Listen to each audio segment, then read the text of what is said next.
Live in ರಿಲೇಶನ್ಶಿಪ್ನಲ್ಲಿದ್ದ ಯುವತಿಯನ್ನ ಆಕೆಯ ಸಂಗಾತಿಯೇ ಕೊಲೆ ಮಾಡಿ ಶವವನ್ನ ಪೆಟ್ಟಿಗೆಯಲ್ಲಿ ತುಂಬಿ ನೀರಿನ ಟ್ಯಾಂಕ್ಗೆ ಎಸೆದ ಘಟನೆ ಮಧ್ಯಪ್ರದೇಶದ ಭೋಪಾಲ್ನಲ್ಲಿ ನಡೆದಿದೆ.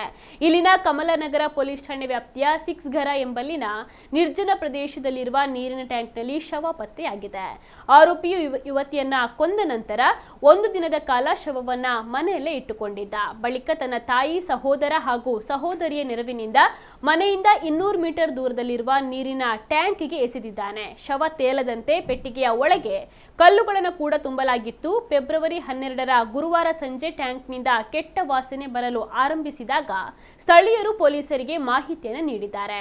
ಪೊಲೀಸರು ಸುಮಾರು 10 ಅಡಿ ಆಳದ ಟ್ಯಾಂಕ್ನಿಂದ ಶವವನ್ನ ಹೊರತೆಗೆದಿದ್ದಾರೆ. ಪೊಲೀಸರು ಯುವತಿಯ ಲಿವ್ ಇನ್ ಸಂಗಾತಿಯ ಜೊತೆಗೆ ಶವ ವಿಲೇವಾರಿಗೆ ಸಹಕರಿಸಿದ ಆರೋಪದ ಮೇಲೆ ಆತನ ತಾಯಿ, ಸಹೋದರ ಮತ್ತು ಸಹೋದರಿಯನ್ನು ಕೂಡ ಬಂಧಿಸಿದ್ದಾರೆ.